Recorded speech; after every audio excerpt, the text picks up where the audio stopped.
Daniel stood outside the Grand Pearl Hotel, staring up at the massive golden doors. His hands were shaking a little as he held the invitation card his daughter Lily had given him just 3 days ago. He had no idea where she got it from, but when she looked at him with those big, hopeful eyes and said, "Please, Daddy, you have to go," he couldn't say no. He looked down at his navy blue suit. It was the same one he'd worn to his wife's funeral 2 years ago. The same one he'd worn to job interviews that never went anywhere. The sleeves were a bit tight now, and there was a small stain on the lapel that he'd tried his best to hide. His shoes were old work boots that he'd polished until his arms hurt, but they still looked like what they were. Boots meant for construction sites, not fancy parties. Taking a deep breath, Daniel pulled open the heavy door and stepped inside. The ballroom hit him like a wave. Everything sparkled. Massive chandeliers hung from the ceiling, dripping with crystals that caught the light and scattered it across the room like tiny stars. Women glided past in dresses that probably cost more than his entire year's rent. Men stood in groups, laughing with drinks in their hands, wearing suits that actually fit them properly. The air smelled like expensive perfume and fresh flowers. Daniel felt everyone's eyes on him the moment he walked in. A woman in a red dress whispered something to her friend. 2 men in tuxedos looked him up and down and smirked. He wanted to turn around and leave right then, but he'd promised Lily. She'd been so excited when she gave him that invitation, even though he still didn't understand why it mattered so much to her. He found a small table in the corner, away from most of the crowd, and sat down carefully. The chair was one of those fancy types with gold paint and velvet cushions. He was afraid he might break it just by sitting wrong. A waiter passed by with a tray of champagne glasses. Daniel shook his head when the man offered him one. He couldn't afford to spill anything on this suit. It was literally the only decent piece of clothing he owned. That's when he heard the laughter. A woman was walking past his table with 3 other people following her like she was royalty. She had silver hair pulled back in a tight bun, wore a black dress covered in sparkles, and had enough diamonds around her neck to probably buy a house. Her name was Catherine Montgomery, though Daniel didn't know that yet. He'd learn it soon enough. Catherine stopped right next to his table. She looked at him the way you'd look at a bug that crawled onto your dinner plate. "Well," she said, loud enough for nearby tables to hear, "security must be having an off night. I didn't realize they were letting just anyone wander in from the streets." Her friends laughed. Not quiet, polite laughs either. Loud ones that made other people turn and look. Daniel's face burned hot, but he kept his eyes down. He was used to this kind of thing. Ever since Rebecca died and the medical bills destroyed them. Ever since they lost the house and he had to move Lily into that tiny apartment above the laundromat, he'd been treated like he was invisible. Or worse, like he was something dirty that people wanted to step around. He thought about Rebecca in that moment, how she used to squeeze his hand when people looked down at them, how she'd whisper, "Their opinions don't feed us, baby," and make him smile even when things were terrible. God, he missed her. The evening's host, some businessman Daniel didn't recognize, walked up to the microphone on the small stage at the front of the room. "Ladies and gentlemen," he announced, "tonight we have a beautiful grand piano available for anyone who'd like to share their talent with us." "Don't be shy." Catherine's eyes lit up.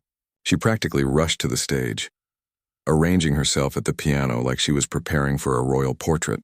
Then she started playing. Daniel knew music. He knew it better than most people in this room probably realized. Catherine was technically good. Her fingers hit all the right notes at all the right times. But there was something missing. The music was cold, like watching someone solve a math problem instead of telling a story. When she finished, people clapped politely. The kind of applause you give because you're supposed to, not because you felt anything. Catherine returned to her seat near the front, accepting compliments from the people around her with a satisfied smile. Daniel didn't plan what happened next. He really didn't. His body just moved on its own, standing up before his brain could tell him what a terrible idea this was. His legs carried him toward the piano, and by the time he realized what he was doing, people were already starting to notice. The room got quiet, but not the good kind of quiet. It was the kind of quiet that happens when people are watching something they think will be embarrassing, like waiting for someone to trip and fall. Catherine's voice cut through the silence. "Oh, this should be good."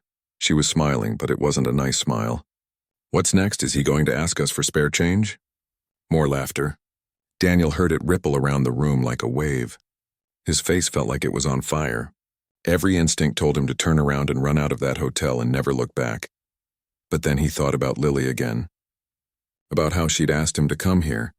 How she'd said, "Mama would want you to play again, Daddy. She told me she would." He'd asked Lily what she meant, but she just smiled mysteriously and hugged him. Daniel sat down at the piano bench. The room fell into a weird kind of silence now, curious but mocking, like people watching a train wreck about to happen. He could feel Catherine's eyes on him, could practically hear her preparing her next insult. He placed his rough, calloused hands on the smooth, white keys. His fingers were scarred from construction work. There was still a bit of dried paint under his nails that he hadn't been able to scrub out. These weren't the hands of a pianist. Everyone could see that.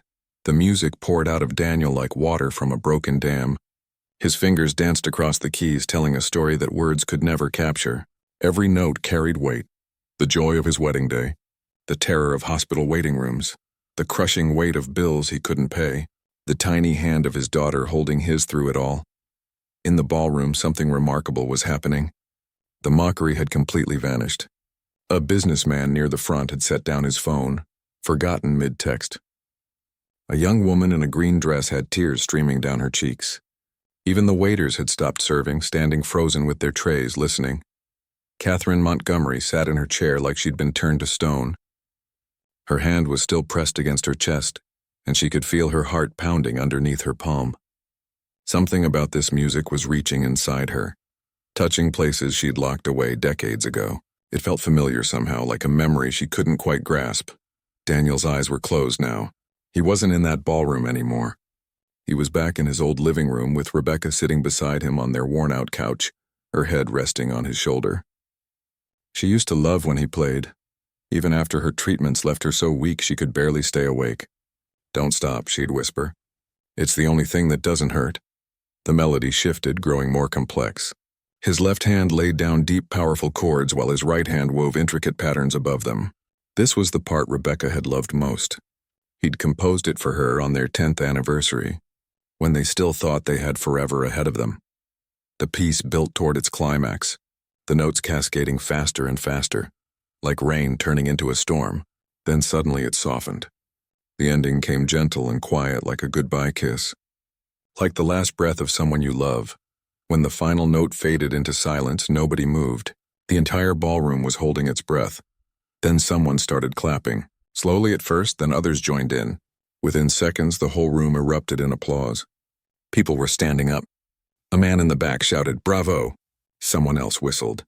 The sound was deafening. Daniel opened his eyes, looking confused, like he'd just woken up from a dream.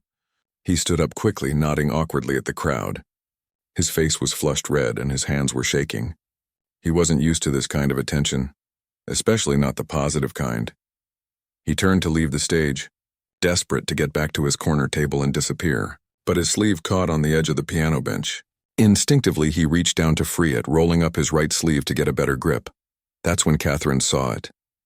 The tattoo ran along his inner forearm, about 6 inches long. It was a musical staff with notes carefully inked in black. The artwork was simple but beautiful, clearly done by someone who understood music. Below the staff, in elegant script, were words that made Catherine's blood run cold. "For Rebecca, who gave me everything. For Lily, who is my everything." But it wasn't the words that made Catherine gasp out loud. It was the notes. Those specific notes on that staff, she knew them. She'd seen them before, a lifetime ago. Her champagne glass slipped from her hand, shattering on the floor. People around her jumped back, but Catherine didn't notice. She was already on her feet, pushing past chairs and people, making her way toward the stage where Daniel was trying to escape. "Wait!" Her voice came out louder than she intended, cracking with emotion. "Please wait." Daniel stopped, turning to face her with a wary expression. The last thing he wanted was another confrontation with this woman who'd humiliated him in front of everyone. But Catherine wasn't smirking anymore. Her face was pale and her eyes were filled with tears. She reached him in a few quick steps, standing close enough that only he could hear her shaking voice. "Those notes," she whispered, pointing at his arm with a trembling finger. "That composition on your arm.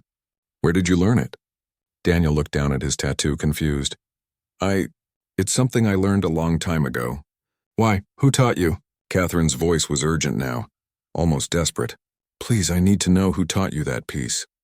Daniel studied her face, seeing genuine pain there instead of the cruelty from before. A man named Robert, he said slowly. Robert Montgomery.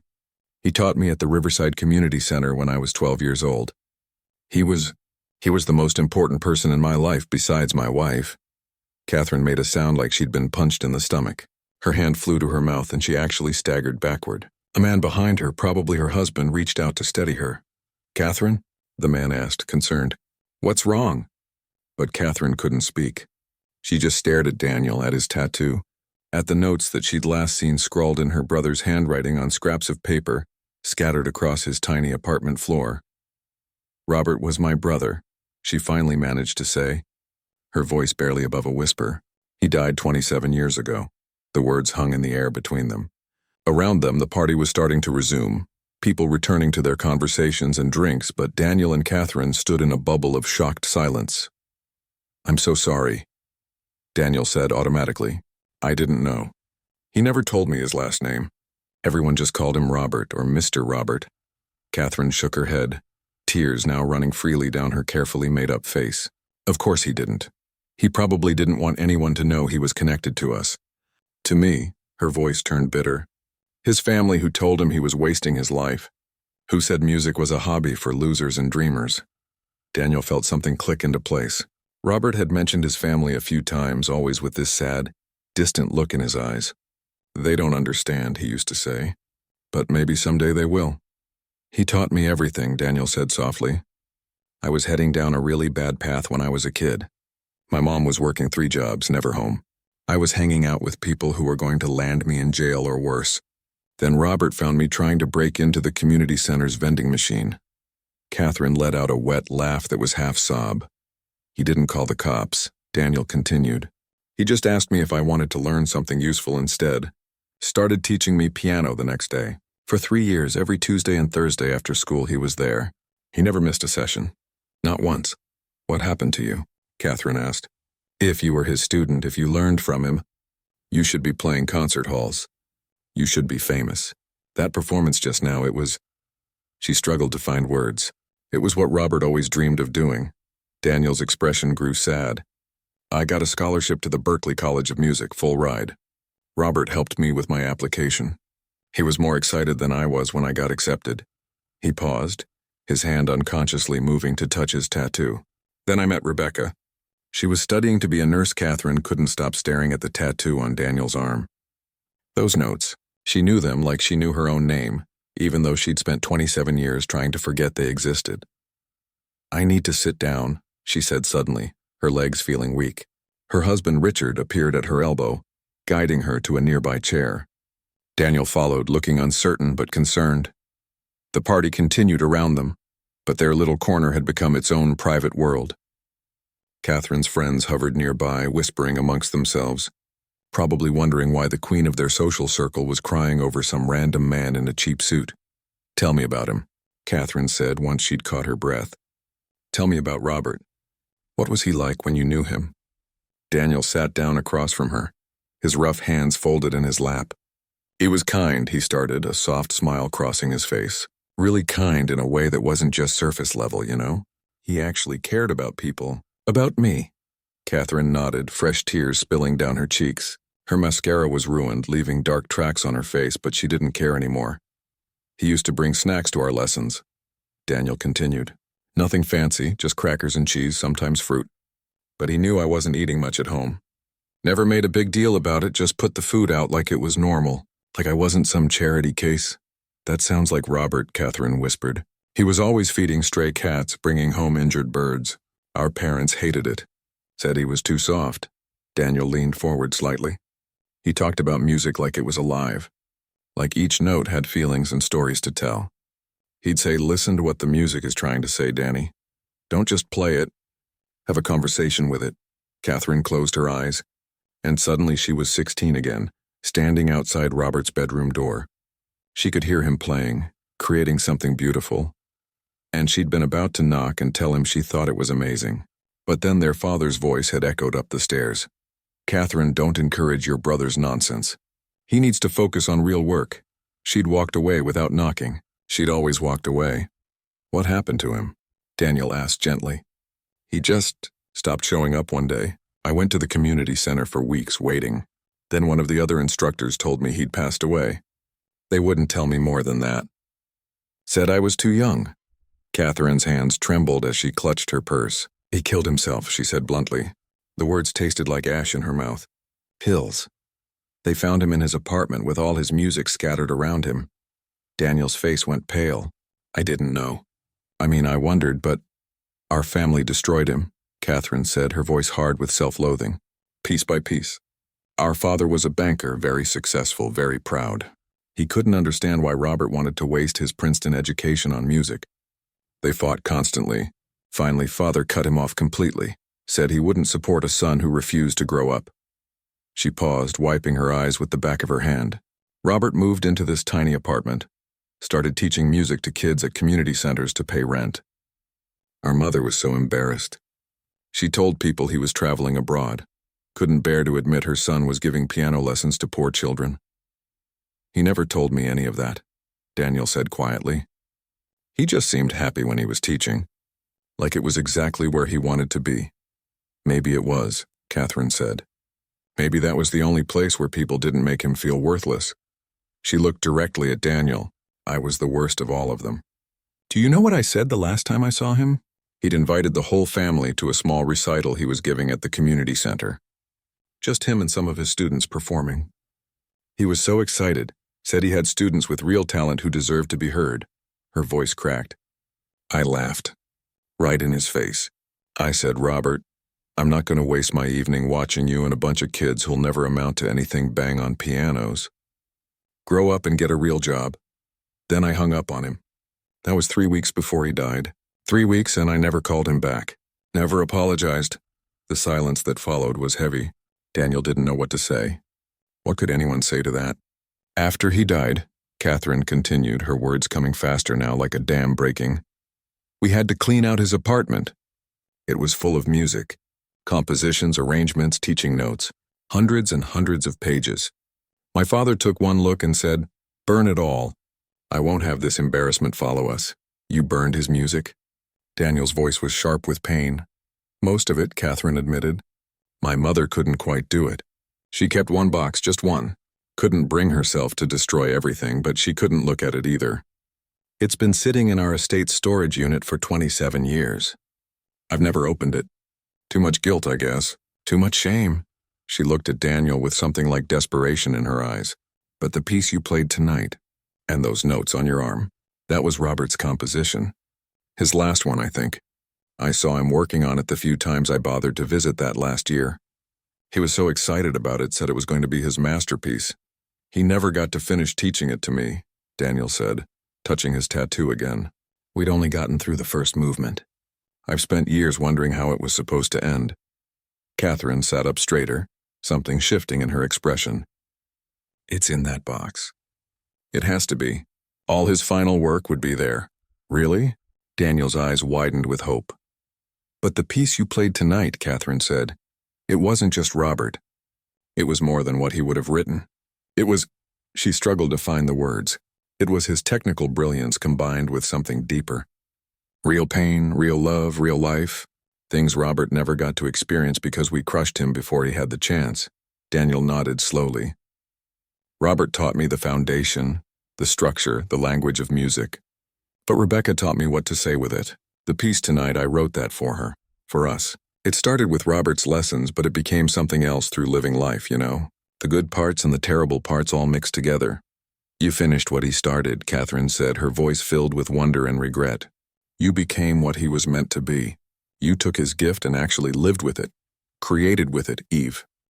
And when life knocked you down, she stood up abruptly. Come with me. What? Daniel looked confused. Tomorrow. Come to my house tomorrow. I'm going to find that box. You deserve to see it. You deserve to see Robert's last works. And maybe, she hesitated, maybe you can finish what you two started together. Daniel opened his mouth, probably to make an excuse about work, about not belonging in her world, but Catherine held up her hand. Please, she said simply. I can't give Robert back his life. I can't take back the cruel things I said. But maybe I can honor his memory by helping the person he believed in, the student he invested in. Let me do this one thing right. Before Daniel could answer, a small commotion at the ballroom entrance made them both turn. A security guard was talking to someone. Just as Daniel stood there holding Rebecca's note, reading it over and over like the words might change if he looked long enough. His hands were shaking so badly that Lily reached up and steadied them with her small fingers. "Mama knew you'd forget," Lily said softly, looking up at her father with those eyes that were so much like Rebecca's it hurt. "She told Mrs. Chen that you'd try to bury your music the same way you tried to bury your sadness. She said someone needed to make sure you remembered." Catherine watched this exchange with tears streaming down her face. She'd spent the entire evening being confronted with her failures. But seeing this little girl trying to take care of her father the way Rebecca had planned struck something deep in her chest. "How long have you known about this?" Daniel asked Lily, his voice thick with emotion. "Mrs. Chen told me last week," Lily admitted. "She said Mama left her instructions. When I turned 7, I was supposed to get the invitation and make you promise to go. Mama said you'd try to say no, so I had to use my puppy dog eyes." She demonstrated, making her eyes extra big and sad. Despite everything, Daniel laughed. It was a wet, broken sound, but it was genuine. "You're too much like your mother." "Mrs. Chen says that's a good thing," Lily replied matter-of-factly. Catherine stepped closer, wiping her own tears away. "Your mother was a very wise woman," she said to Lily. Then she looked at Daniel. "And she knew exactly what you needed even after she was gone." Daniel nodded, still clutching the note like a lifeline. "She always did. Even when she was sick, she was taking care of me, planning ahead, making sure Lily and I would be okay." His voice dropped to a whisper. "I miss her so much." "I know, Daddy," Lily said, hugging him tighter. "But Mama said missing her is okay as long as we don't forget to keep living. She said that's what love means, keeping the best parts of someone alive by being happy." Catherine had to turn away for a moment, overwhelmed. This 7-year-old child had more wisdom than Catherine had gathered in 53 years of life. When had she become so hard, so focused on money and status that she'd forgotten what actually mattered? She thought about Robert again, about his kindness and gentleness that their family had mocked as weakness. He'd been right all along, and they'd all been so terribly wrong. "Tomorrow," Catherine said firmly, turning back to face Daniel and Lily, "both of you, come to my house tomorrow afternoon. 2 o'clock. I'll have that box of Robert's music waiting and—" She hesitated, an idea forming. "And I think we should do something more, something bigger." "What do you mean?" Daniel asked warily. Catherine's mind was racing now, pieces clicking into place. Robert spent his life teaching children who couldn't afford fancy music schools. Children like you were, Daniel. He believed everyone deserved access to music education regardless of their bank account. He did, Daniel confirmed. He used to say that music wasn't just for rich people's entertainment. It was healing, it was expression. It was a way to process everything life threw at you. "Exactly," Catherine said, her voice growing stronger with each word. "What if we honored that? What if we created something in his name that could continue his work?" Daniel looked confused. "Like what?" "A foundation," Catherine said. "The Robert Montgomery Music Foundation. Free music education for children who couldn't otherwise afford it. Quality instruments, good teachers, a real program that gives kids opportunities they'd never have otherwise." She was speaking faster now, the way she did in business meetings when she knew she'd found the right strategy. "I have resources, money that I've spent on jewelry and cars and things that don't matter. My husband Richard serves on boards all over the city. We have connections, space, everything we need to make this real." Daniel stared at her. That's a huge undertaking." "It is," Catherine agreed. "But what's the point of having money if you don't use it to fix the mistakes you've made?" She looked at him directly. "I destroyed my brother. I can't bring him back. But I can honor what he died believing in, and I can help the student he invested in." "I'm just a construction worker," Daniel said quietly. "I don't know anything about running foundations or teaching formally or—" "But you know music," Catherine interrupted. "You know what Robert taught you. You know what it means to struggle and need help and receive kindness from someone who believes in you. That's worth more than any fancy degree." Lily tugged on Daniel's sleeve.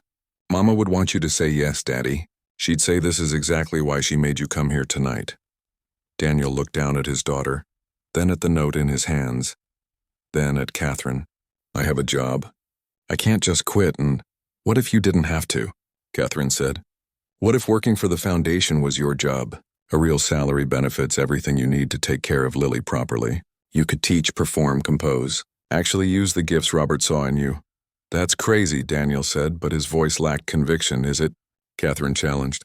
Or is it crazy that someone with your talent is risking his life on construction sites every day? Is it crazy that Robert died thinking he'd failed, when actually he'd planted seeds in students like you who just needed the chance to grow? The ballroom around them had mostly emptied out.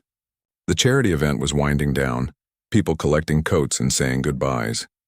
But in their little corner, something new was being born from old pain and fresh hope. Richard, Catherine's husband, approached cautiously. He'd been hanging back, giving his wife space, but now he placed a gentle hand on her shoulder. I think it's a wonderful idea, darling, he said quietly. Robert would have loved it. Catherine looked up at him, surprised. You remember Robert? Of course I do, Richard said. I met him a few times before we got married. He was kind to me when your father wasn't. Taught me a bit about jazz piano, actually. I always wondered what happened to him. More tears fell from Catherine's eyes, but these felt different. Cleaner somehow. Why didn't you ever say anything? You made it clear we didn't talk about him, Richard said simply. But I never forgot, and I think this foundation is exactly the right thing to do. Daniel was still hesitating, looking torn. The offer was incredible, almost too good to be true. But years of struggle had taught him to be suspicious of things that seemed too easy. Lily made the decision for him. We'll come tomorrow at 2 o'clock, she announced, her small voice firm, to see Mr. Roberts' music and talk about the foundation. Right, Daddy? Daniel looked at his daughter, at this fierce little person who had her mother's strength and determination. Then he looked at Catherine, at this wealthy woman who'd mocked him hours ago and was now offering him a complete life change. Okay, he said finally.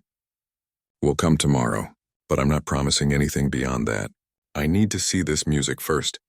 I need to understand what you're really offering. That's fair, Catherine said, relief washing over her face. That's completely fair. Here. She pulled a business card from her purse and wrote her home address on the back. 2 o'clock, my house. Come hungry, I'll have lunch prepared. Daniel took the card, studying the elegant script of her handwriting. The address was in Riverside Heights, the wealthiest neighborhood in the city. He'd worked construction on houses there, but never imagined he'd be invited inside one as a guest. Can I ask you something? Daniel said suddenly. Anything, Catherine replied. Why now? Why me? You could create a foundation without any of this. You don't need a broke construction worker with no credentials to make this happen. Catherine was quiet for a moment, considering her answer carefully. Because Robert chose you, she said finally. Out of all the students he must have taught, the 3 months had passed since that night at the Grand Pearl Hotel, and Daniel still couldn't quite believe his life had changed so completely. He stood backstage at the Riverside Community Center, the same building where Robert had taught him all those years ago. The place had been renovated, cleaned up, given new life. Where there had once been water-stained ceiling tiles and flickering lights, there was now fresh paint and proper lighting. Where there had been one beat-up piano, there were now 5 quality instruments, plus guitars, violins, and even a small drum set. The Robert Montgomery Music Foundation had moved fast. Catherine hadn't been kidding about having resources and connections. Within a month of their meeting, she'd secured the community center as their base, hired 3 additional music teachers, and created a scholarship program for students who showed promise. And Daniel, he was the program director. He still had to pinch himself sometimes when he saw his name on the office door. Daddy, you're gonna be late, Lily called from the hallway. She was wearing a new blue dress, one that actually fit her properly, and her hair was done up in braids with ribbons that matched. She looked so much like Rebecca in that moment that Daniel's breath caught. Coming, sweetheart, he said, adjusting his tie. This was a new suit, one that Catherine had insisted on buying him. You can't represent the foundation looking like you're about to frame a house, she'd said, but her tone had been teasing, warm. So different from that first night. Tonight was special. It was the foundation's first public concert, and Daniel was nervous in a way he hadn't been since his Berkeley audition years ago. The small auditorium was packed with people, donors, community members, families of the students, and local media. Catherine had made sure of it, but more importantly, tonight he was going to play Robert's complete composition for the first time. the piece that had been left unfinished all those years ago. Finding it in that storage box had been one of the most emotional moments of Daniel's life. Catherine had led him and Lily to her estate that next afternoon, just as promised. The storage unit had been dusty and dim, filled with furniture and boxes labeled in faded marker. Catherine had stood at the entrance, her hand on the doorframe, clearly struggling. "I haven't been in here since we stored it all," she'd admitted. "I couldn't face it." But she'd gone in anyway, with Daniel and Lily beside her. They'd found the box labeled Robert's Things pushed into a back corner, like someone had wanted to forget it existed. When Catherine opened it, her hands had been shaking so badly that Daniel had to help her. Inside were stacks and stacks of sheet music. Original compositions, teaching notes, arrangements of popular songs, letters from students thanking Robert for his help. There were also photos. Robert with various kids at the community center. Robert at a piano with the biggest smile on his face. Robert receiving some small teaching award that his family had probably never acknowledged. And there, near the bottom, was the composition. Symphony for the Forgotten was written across the top in Robert's careful handwriting. Below it, a dedication. For all the dreamers who were told to give up. "Keep playing anyway," Daniel had cried when he read it. Catherine had cried. Even little Lily had gotten teary, though she'd never met Robert. The piece was extraordinary. Complex but emotional. Technically challenging but deeply human. Robert had completed 3 full movements before his death, and Daniel had only learned the beginning of the first movement. Now, seeing it in its entirety, he understood what Robert had been trying to create. A musical story about people who society overlooked, who were told they didn't matter, but who kept creating beauty anyway. Over the past 3 months, Daniel had practiced obsessively. He'd brought in a few of the other foundation teachers to help him understand the more complex sections. He'd listened to recordings Robert had made, which Catherine had also found in the box.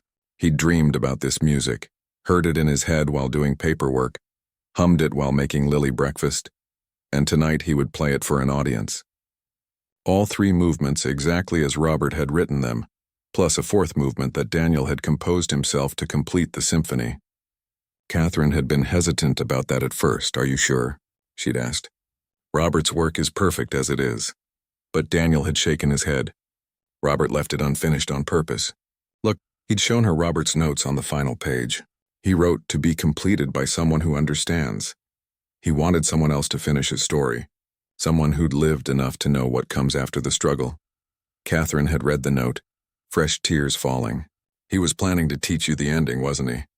That's why he never completed it himself." "I think so," Daniel had agreed. "He wanted it to be our piece. His foundation and my experience. And now, after everything that's happened, I finally know how it should end." A knock on the dressing room door pulled Daniel back to the present. Catherine poked her head in, looking elegant in a dark green dress.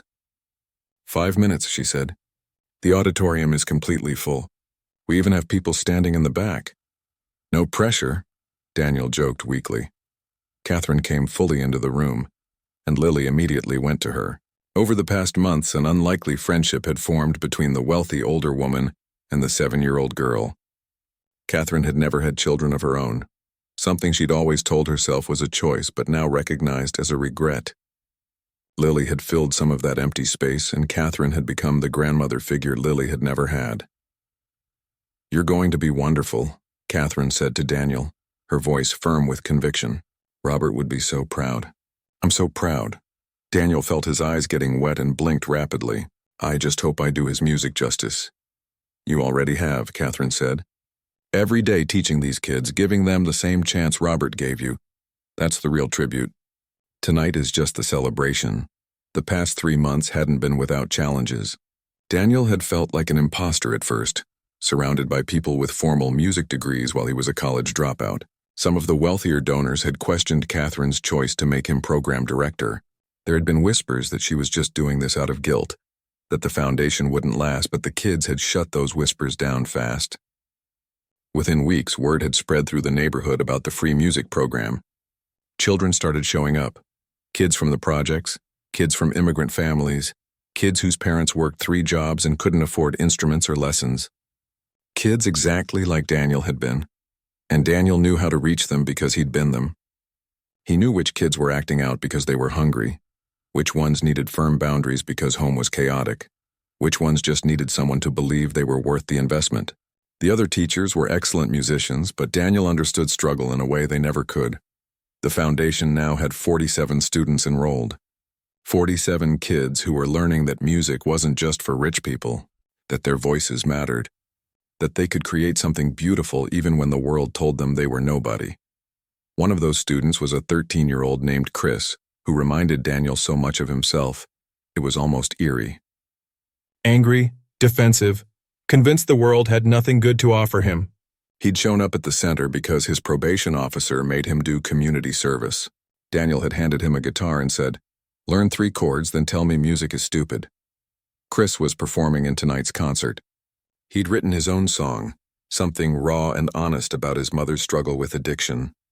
It wasn't technically perfect, but it was real. It was art born from pain, just like Robert had always believed in. "Mr. Daniel?"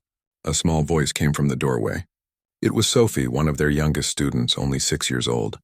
She was supposed to be with the other kids getting ready for the group performance. "I'm scared." Daniel knelt down to her level. "What are you scared of, Sophie? What if I mess up? What if everyone laughs?" Her lip was trembling. Daniel thought about that night at the gala, about the laughter that had followed him to the piano, about how he'd almost let that stop him from playing. "You know what?" he said gently. "Messing up is part of music. Even the greatest pianists hit wrong notes sometimes. The important thing isn't being perfect. It's being brave enough to try." "Really?" Sophie asked. "Really? And you want to know a secret?" Daniel leaned in closer. "The people out there aren't hoping you'll fail. They're hoping you'll be amazing. They want to see you succeed. So don't play for the scared part of yourself. Play for the part that loves music." Sophie thought about this, then nodded seriously. "Okay, I'll try." As she ran back to the other kids, Catherine smiled. "You're good at this." "I had a good teacher," Daniel said simply. The stage manager appeared. "Mr. Daniel, we're ready for you."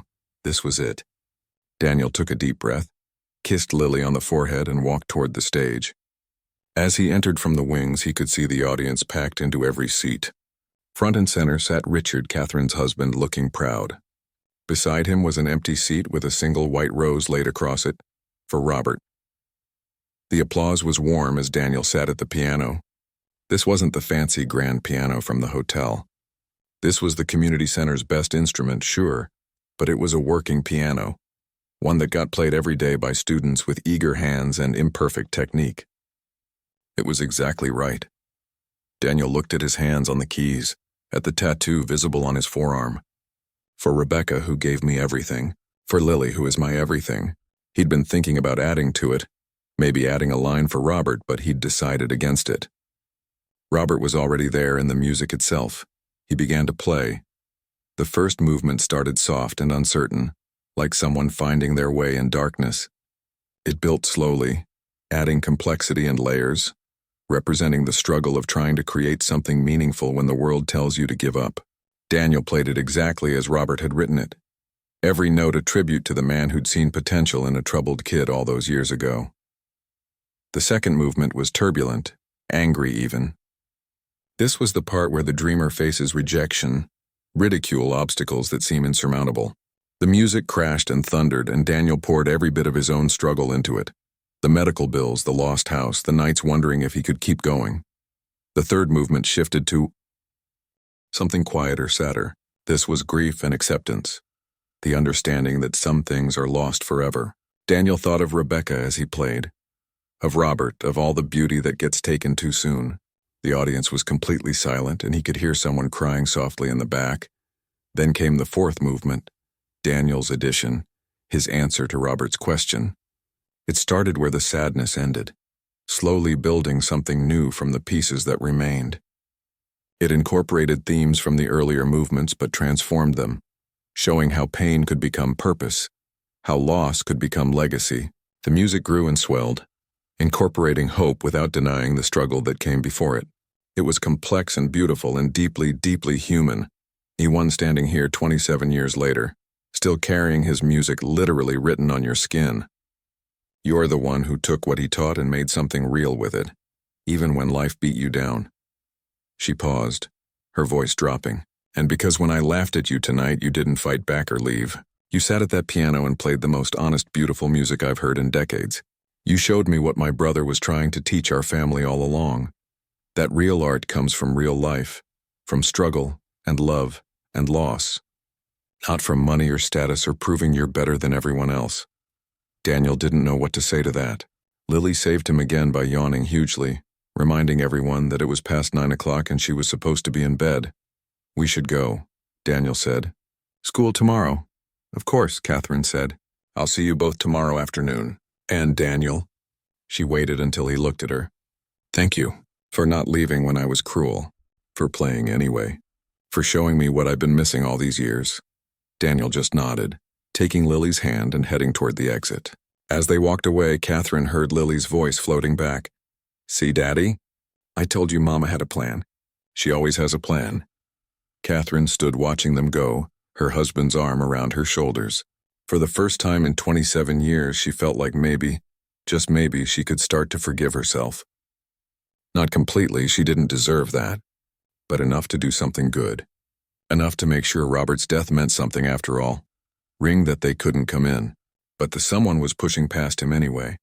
It was a little girl, maybe 7 years old, wearing a pink jacket over a faded dress. Her dark hair was pulled into pigtails and she was clutching a piece of paper in her hand. Lily, Daniel breathed, standing up quickly.